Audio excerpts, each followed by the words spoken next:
Hi there, Ollie Anderson here. You're listening to Creative Status. This is a place where we break down the human condition, find out what it means to be real, how we can live a life of connection to ourselves, connection to other people, connection to life and the world around us. Today's interview is with Lindsey Marie Coffey. Lindsey is a fashion model. She's an activist. She was crowned Miss Earth in 2020.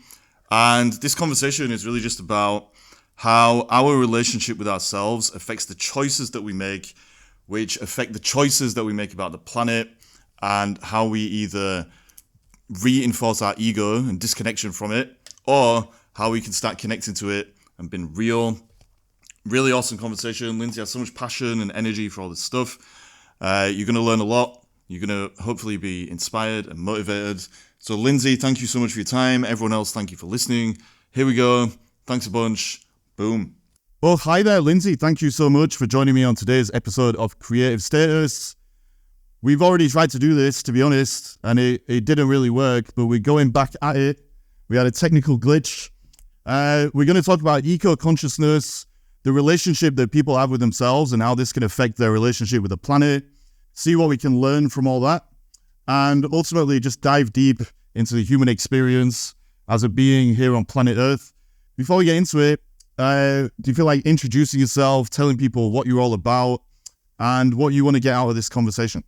Yes, absolutely. And thank you for, it's great to be back. So thanks for having me again. This is how the world works.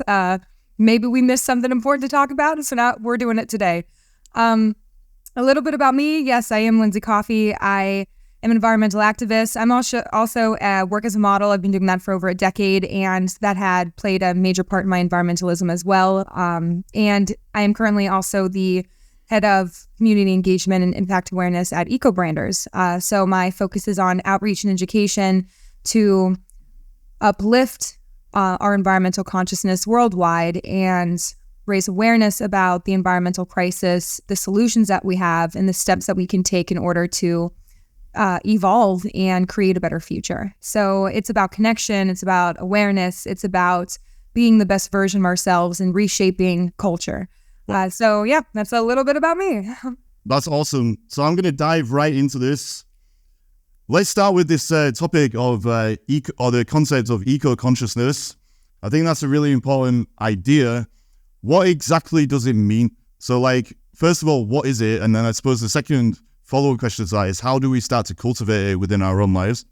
So environmental consciousness is your awareness of your surrounding environment, the environments within other communities, even worldwide. It's just being able to realize and understand the existence of nature outside of yourself and even outside of your own backyard, to just be aware of what's happening worldwide. And we're struggling right now. So we're trying to encourage everyone to become a little bit more aware, adjust their habits, adjust their behaviors, and increase their knowledge about their surrounding environment, nature worldwide, in order to really help her, because everything we have in life is from her. So now it's time to, pay our respects and give her back what really we've taken.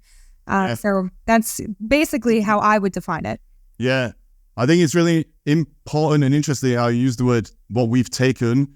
I think that is part of the problem, right? We're so unaware of how dependent we are on the planet and how interdependent we are with everything else on it, that we do just fall into this kind of trap of just taking. It's like our default position is just to consume from the planet instead of to realize that we can create with the planet, let's say, or that we can play a more active role in being in it. What kind of, changes have you encouraged people to make, or have you seen people make around that particular avenue of activism, if that's the right way of describing it? Being aware of the choices that they make, either as a consumer or a creator, let's say. Yeah, I'm glad you even mentioned just consuming, because we are consuming from this earth. We're draining her of her natural resources, and we're not giving anything in return. And it's that disconnection of humans from nature when we are literally a part of her. So it's about bridging that gap and really coming back home. So we've been so disconnected and out of touch, even though we are biologically made up of her. And what I've noticed, especially just in consumerism as well, like with eco-branders, we're trying to reshape consumer culture. And there is such a psychology that plays a role in consumerism. And it's also a lot of mindfulness as well. And we see today within the society that we've created, we have things like retail therapy where you just buy something and it makes you feel better, instead of addressing the actual problems. We have this joy economy that we've somewhat developed where it's just buying makes you feel good. So why does buying have to make you feel good? It leads to a feeling of, materialistic values, and you're just having excessive focus on material possessions. And all of this is driven by underlying emotional insecurities. People believe that possessing more material objects will lead to happiness or social acceptance, or it's in the pursuit of leading to the dissatisfaction and emotional distress that you're trying to cope with. It's quite fascinating that how many people are so unaware of their emotional state, and that emotional state is what is triggering their behaviors. It's about, really being introspective and getting to the root of the problem instead of trying to mask it and numb yourself from it. Yeah. Like, you've just opened this conversation up so much, and you've really brought it to this level of like the fundamental existential human experience. And one of the things I'm really interested in is this idea that when human beings are connected to their nature or their realness, then they feel way less shame. In fact, they don't feel any shame, I would say. There's no insecurity because they're just being whatever it is that they are. When things happen in early childhood or when we're growing up that cause us to feel ashamed of who we really are, or to feel guilty about what we really want to be doing, or to even be traumatized in the worst cases, then we end up becoming split from ourselves, and we end up creating this kind of false version of who we think we have to act as, which I call the ego, other people call it the ego. And that is the main problem, I think. When we're living out the ego, there's always this underlying restless itch that can't be scratched. And because we don't want to do that deeper work of returning to our nature and coming back home, like you said, then we just end up trying to fill the void with all these short-term solutions. So retail therapy, or like this joy economy thing that you talked about, or drugs or porn, whatever it is, there's all kinds of addictions that people try and fill that void with. And they can never fill that void permanently with those short-term solutions because they're only dealing with the symptoms of this fundamental split from themselves. And so what you've said about returning to nature and returning back home, I really believe that is the solution, not just to the problems that we're facing with the planet and all that kind of stuff, but the problems we're just facing in general in our relationship with ourselves and each other as beings on the planet. So that's me sounding like a total hippie. But what are some practical things we can do, I guess, to do exactly what you've just mentioned, or kind of, well, I've elicited from what you spoke about, which is coming back home, as you've called it, and also this deeper issue, I guess, of just returning to our nature, whatever that is. So absolutely, I completely agree with everything you just said, especially about ego. And I have so many thoughts about ego, and I do believe the separation of our ego is what will essentially could quite be a cure-all for everything. It does drive majority of our choices, and it's our unconscious choices it's driving us. And even before we dive into like the actionable steps that we can do, just you talking about that, and I wanted to touch on, kind of, I guess, falls into the actionable steps we can do, but we did create this society. I'm not anti-consumerism. Eco-branders isn't anti-consumerism. We're just all about mindful choices. And how you mentioned when we feel good by connecting to nature, connecting to purpose, connecting to, moral beauty, that really affects us emotionally, mentally, even physically, because I really want to say that it changes us because it produces these chemicals in our brains and these hormones, and it really does change us on a biological and chemical level, like within our own bodies. So we're not saying don't buy, we're just saying buy better as well. And whenever you can connect with brands that stand for something and you're making actually a purposeful purchase, like you're still consuming, but you're doing it so mindfully where your choice actually has a positive impact, because again, all of our choices have an impact, and it's up to us to decide if that impact will be positive or negative.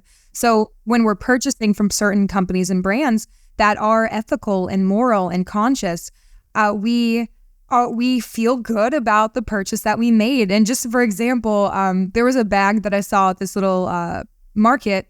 And I don't need any more bags. I'll be honest, but I saw it and I thought, I mean, of course I liked it. I thought it was so cute. And as I was talking to the designer, and it was a very small like pop-up market, so it was really nice to be able to actually connect with a local designer that did actually make it. So it's artisan design, which is also a little more environmentally friendly as well. And he was telling me how these bags were made by the women of Nepal, and they are made from hemp, which is also an environmentally sustainable material. And all the proceeds then go back to the village within Nepal, to these women that made them. And I'm like, oh my goodness, now I have to buy the bag. Yeah. It has an impact. I feel good about it. And when people compliment me, I get to tell them the story behind it. So that's what we like to, motivate people to do. You don't have to completely go zero waste or don't buy anything ever again. We're about being realistic within the society that we've created, and just to create a little bit of a better one. So it's about like choices like that you can also incorporate within your daily life to make that significant impact. And I also want to stress just even being aware of, politics. You don't have to, be a politician yourself, but voting and being active within your community and voting on it within your district and nationally, that has such a great impact, because we're trying to encourage to have representatives that share similar values, beliefs, or concerns, so they can address it. Because I do believe outside of ourselves, the truest solution to any crisis is within our legislative branch. And that can also help us encourage a circular economy, a corporate responsibility, encourage more government regulations and policies that they can play on corporations. So there are so many things that we can do that are relatively easy, and it shouldn't create despondence within us, and it is accomplishable. Yeah. So it is, when you put it like that, moving forwards towards a sustainable future is actually quite simple. It's just the process of people making more and more choices that are aligned with human values and just the way that things work in general, i.e. some things are good for the planet and some things are not good for the planet, making choices that are aligned with what's actually good for the planet. It is very simple, but what do you think is stopping people from getting over the wall, the brick wall, the imaginary brick wall, let's say, that is in between getting to that point and where we are now? So I actually recently did talk about this to some degree. Now, I truly believe the lack of inaction isn't from, the lack of action isn't from a lack of caring, but rather a lack of knowledge. Yeah. And it's knowledge about your options, the steps that we can take, the solutions that we already have, and also the knowledge and understanding of how important and how influential one voice can be. And people don't give themselves enough credit. And, us as people, we are consumers, we are constituents, we have so much control over this life, and people fail to realize that. We are the ones who control who is in office representing us. We are the ones who control supply and demand, because again, we are consumers. So if whatever we demand, they have to supply. If we stop demanding something, they're going to stop supplying it. So we have so much ability and power within our voice, and even just one voice. And going back to, just acts of kindness, there's also within psychology, it's called the moral elevation effect. And that's a response that is triggered in your brain when witnessing moral acts of beauty. So when you see someone doing good and helping someone, that releases chemicals within your brain that light up areas associated with social engagement and motivating action. And that will encourage them to do the same. And again, you're not going to change the world, like everyone in it, but you're going to at least affect someone who sees you do that. And that's going to have a domino effect. They're going to do it too. And then so on and so forth. And that's how we start to build change. And again, people also get despondent when they think, oh, I have to change the world. That's too hard. Yeah. No, you don't. You only need 3.5% of the population to create change. That's pretty feasible, Yeah. So yeah, go on. No, so it is very simple. It is just bringing people to the awareness that they actually have more power than they initially think. I think a lot of people they've become so cynical around their own power. And I think that comes down to what we were saying at the start about like underlying shame and emotional insecurity and all that kind of stuff. People feel powerless in their own lives. And so they feel like their ability to be able to contribute to like changing the world as a whole is pretty much impossible. And so they just kind of give up, I guess. But what you're saying is, okay, first of all, we have more choice. Secondly, we have more power. And we don't have to change the whole world. Obviously, we can have a kind of ripple effect in our local communities and in the people that we care about already, and just inspire them by kind of putting ourselves on a slightly different path. Absolutely. And that's what, life is about. It's, we're not getting, these true feel-good emotions from these objects and stuff that we're even purchasing, things that we're doing that are meaningless, even though we do temporarily, but that's not what the purpose of this is. Our happiness comes from meaningful relationships. It comes from personal achievements and like a sense of purpose, rather than these products and these brands and these mindless actions that we associate ourselves with, just because that's who society told us that we had to be. Yeah. What do you think is the main psychological difference, I guess, between somebody who's getting caught up in retail therapy versus somebody who's making some of these more conscious choices, like in the example that you shared about the bags? Like,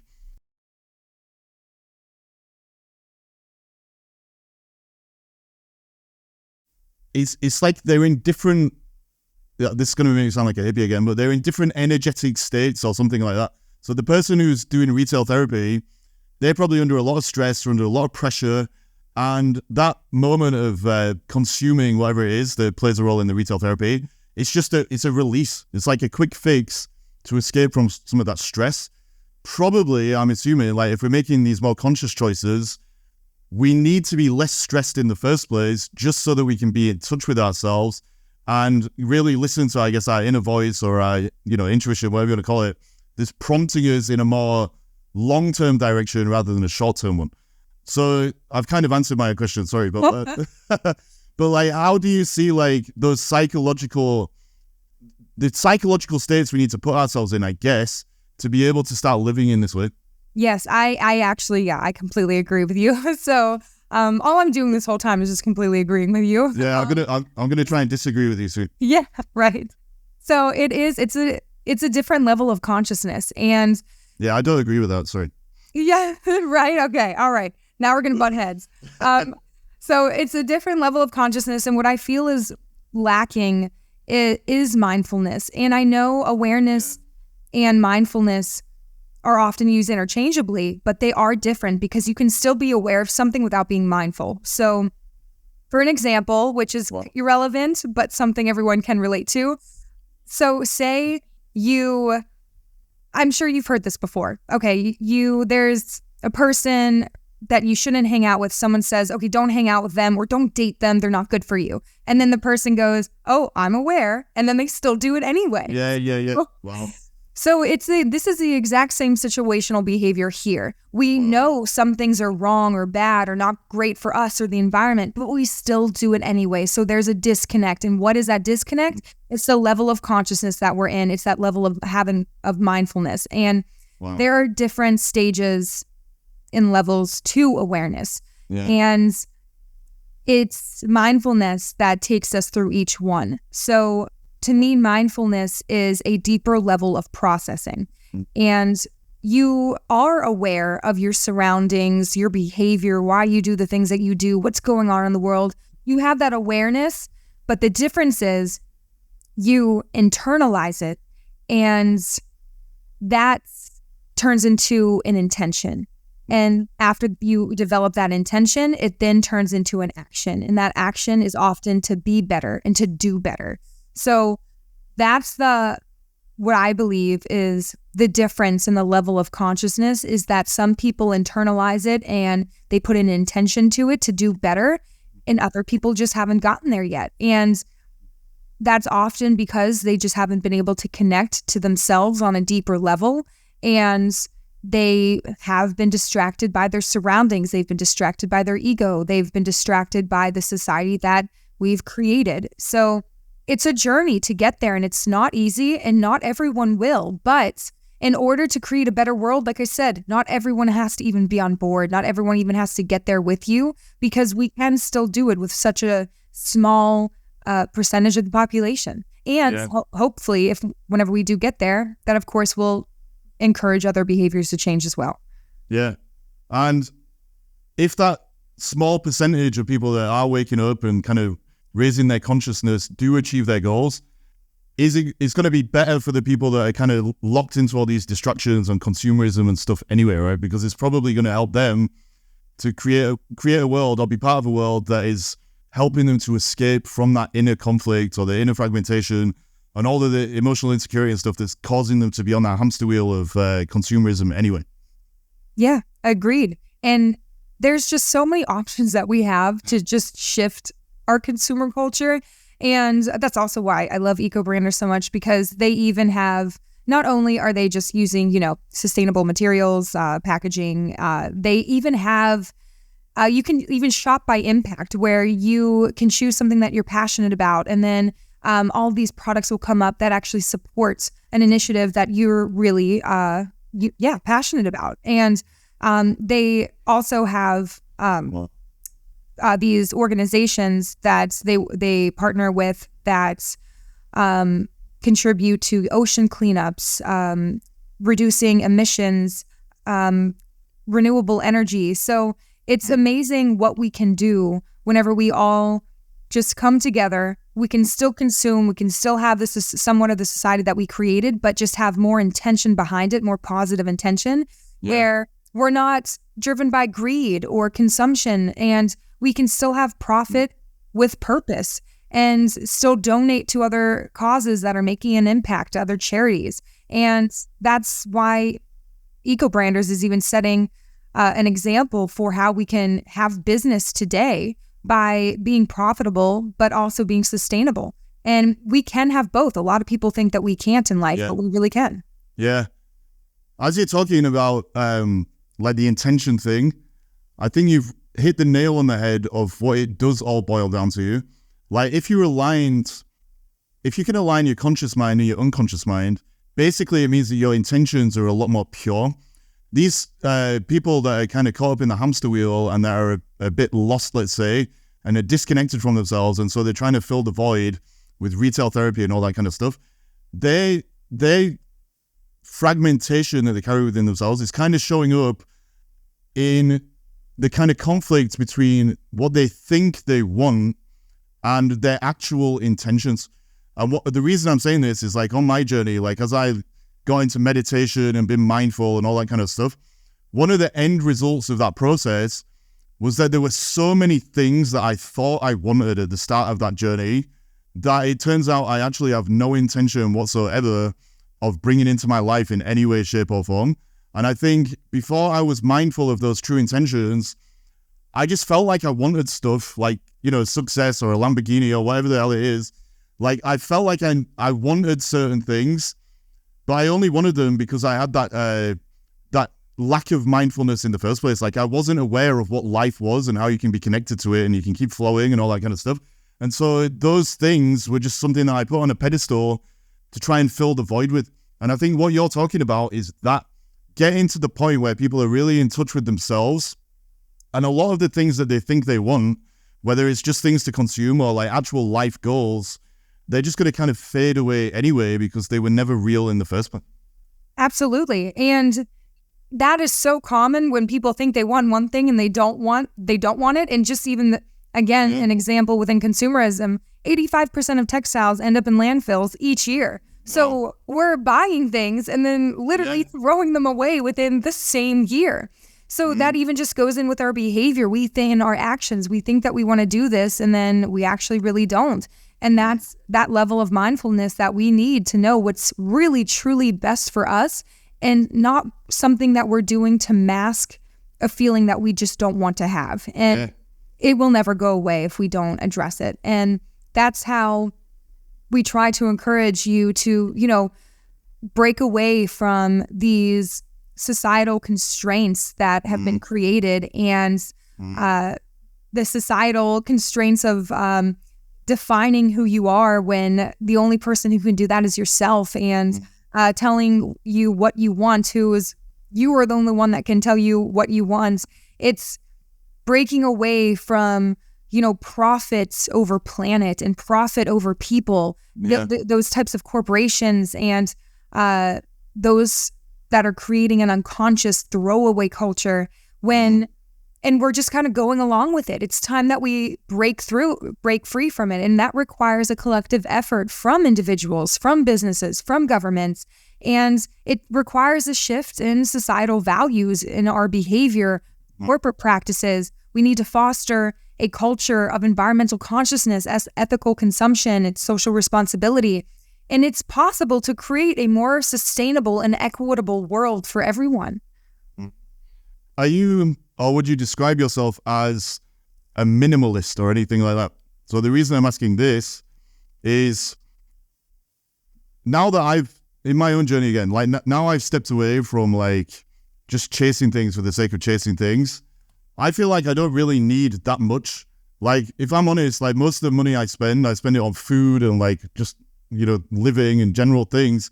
But it's very rare that I'll feel the pull to just go and buy some shit for the sake of buying it. And I'm just not interested in that anymore. And I suppose I've become quite minimalistic as I've become more mindful. And it's not I just saw a thing about minimalism on Instagram or something. I was like, right, I'm going to try that. It was just an organic thing that kind of happened. So I'm just curious, I guess, if that aligns with your experiences or if I'm just getting too carried away. No, not getting carried away at all. Hate to agree with you again, but so no, I agree, and I do consider myself a minimalist, even within my home. I don't like to have a lot of knickknacks. I don't, even whenever I travel, which I travel extensively. I used to think, I need to get a t-shirt that says the country's name on it just so I have it, But I don't need anything like that. If I do want something that does remind me of that place, I'm going to purchase something that has so much more meaning to it, where it's not just a t-shirt that says, Philippines. It's something that maybe I got that really was created or invented in the Philippines, or something that the Filipino community stands for, or even if it honestly is just an amazing, incredible photo that I took, that could be enough. And so it's just about applying more meaning to your actions and your behaviors, just the things that you do and the things that you want in your life. And that even whenever it does come to just consumption in general, I don't feel the need to have an overwhelming amount of things, because honestly, that actually stresses me out, because I feel there's too much, it's too much clutter. And there's also scientific evidence backing this as well, where your surrounding environment, if it is cluttered and not organized and too overwhelming, that actually affects you mentally as well. And it doesn't provide as much clarity as you could if you're in a more organized space.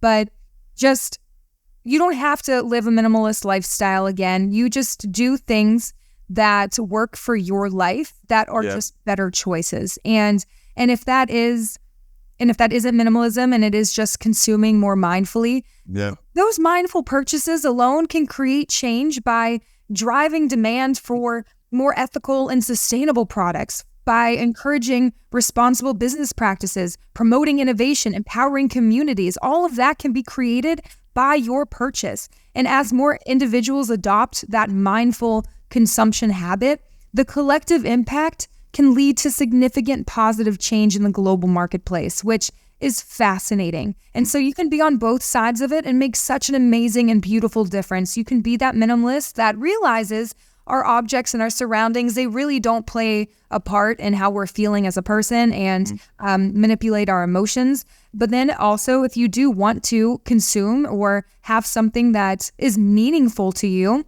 make it meaningful. Don't just purchase it mindfully. And your actions and where you choose to purchase it, what you're choosing to purchase, all of that can have a significant shift in our community, our marketplace, and within our corporations. Yeah.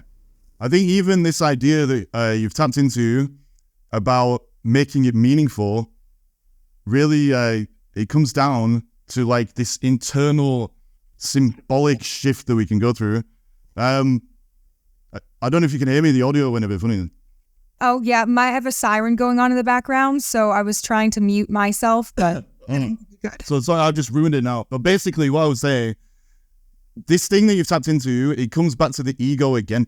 So if you take the example that you gave about the t-shirt in the Philippines, well, basically you're either buying the t-shirt to show to the world and get external validation from other people that I was in the Philippines or I love New York or whatever it's going to say on the t-shirt, versus not even caring about how other people see you and how your image comes across in the world. But instead, it's about your internal experience and what it symbolically means to you so that it connects to you on a deeper level. And again, that comes back to having a real relationship with ourselves. And if we can just make choices from that place, then the things that we buy are going to be things that we actually need. So that we actually want, not something that we're just externally prompted to buy because of ego reasons or whatever. And so it's not like we do have to be minimalist. We just have to know that what we want is what we really want. I think that's the question we need to ask ourselves. And if everyone is doing what they really want and they're not being prompted by social conditioning or insecurity or whatever, then probably it's going to have a knock-on effect, like you're saying, and it's going to affect the economy as a whole. Yes, and I love, though, that you just use the example of the Philippines on the t-shirt being like, telling the world, I went to the Philippines. Yeah. That is so true. And viewing it in that respect, it changes everything. It lets you know exactly why you purchased that purchase. And it's part of even the marketing process today of how people get us. And it's that social status that brands are trying to convey a message that owning their products will elevate their consumers' social status or make them more desirable to others, which also like showing like, oh, I got this shirt from the Philippines. You knew that I went there. So, that gives me a certain status. Or they associate symbolism and identity with certain brands. Certain brands or products are marked as symbols of a particular lifestyle or personality or an identity, where consumers might be led to believe that owning these products align with their self-image or the image that they want to portray to the world, and that influences their purchases. So there's so many things psychologically of why we're making these purchases. Whenever I went to Florence, I did purchase an outfit, but it wasn't, hey, I went to Florence. It was an outfit that I thought was absolutely beautiful, handmade in Italy, and I wanted it, even though whenever I wore it, no one could tell that where I got it, but I knew where I got it, and it had meaning to me. So It's really about finding what is meaningful to you and not what you think is meaningful to other people. And so that's that kind of connection that we need to have with ourselves and start acting on our behalf instead of, again, the common theme of this conversation, which is acting on behalf of how society tells us we should. Yeah. I think as well, we can look at it in terms of we're either running towards something real, i.e. a real connection to ourselves and a real connection to the planet and blah, blah, blah, blah, blah, or we're running away from this emotional stuff that we're feeling. We're running away from our pain, basically. Like the reason that consumerism is so powerful over people's lives is because of all the marketing stuff that is constantly prodding that pain points. Like it's just saying, right, you're in pain, you should be in more pain, buy this product, buy this service, and the pain will go. But obviously it's just a short-term solution. But the long-term solution, and I think this is another theme of this conversation, either thinking in the short term or thinking in the long term, both at the levels of our relationship with ourselves, but also the relationship with the world. If you're thinking in terms of long term, then you're more likely to be making these conscious choices because you're looking at the bigger picture of your life or something like that. So I'm going to stop rambling at you. I'm going to ask you to try and sum up this conversation, if that's even possible. Like, obviously, we've covered the whole gamut of human emotions, really, and we've agreed way too much, I do believe. But if there is anything you could say to kind of just give some final words of wisdom and reflect on all this, what would it be? I really do like to amplify other people's voices and show them how influential and powerful they really are, and the actions that they make can create worldwide change. Even if it's just you or within your own community, you can have such a tremendous impact because you alone are tremendously valuable. And there have been situations and moments in the past where, one voice created a movement, or even one piece of fashion that had a meaningful message that was shared in the name of activism regarding a certain cause, that has had significant change as well. So there are so many examples within history that show how impactful we are as individuals and as a community. And so do not allow the external noise of what's going on around you, of what society means today, allow that to dictate what is best for you, what is best for your world, the people in your neighborhood, the people across, the ponds, and by pond, I mean ocean, but just worldwide, we are all part of a collective consciousness. And it's time that we stop living so disconnected and we do set back and ground ourselves within nature and become kinder, more empathetic, more compassionate individuals instead of being mindlessly lost with all of this stuff that has been distracting us. And so it's about stepping into your own and realizing your power so then you can truly step into it. And that's what I would love to share with everyone, knowing how influential and powerful they are whenever they start to really connect to the things that really matter. And so hopefully we can get there. Yeah, that was an awesome summary of everything. Like that was very, you're very passionate, to state the obvious. Like it was just so nice to hear that, like in such a real way. Can you let people know where they can find you? Like what's your social media, your website and all that kind of thing? Yes, so you can find me, my majority of my social handles are Lindsey Marie Coffey. Lindsey and Coffey are spelled EY. And you can also check out my website, lindsey-coffey.com. And Eco Branders, you can find them also. Eco Branders is their universal social media handle as well. And their site's ecobranders.com also. And if you are looking for more tips too of what you can do within your own life, even small little behavior modifications up to the large scale ones, you can also visit my website and find those on there as well, just to help guide you and kickstart you in the right direction. Amazing. Lindsey, thank you so much for this conversation. I'll share all those links in the show notes. I'm so happy we finally got this done.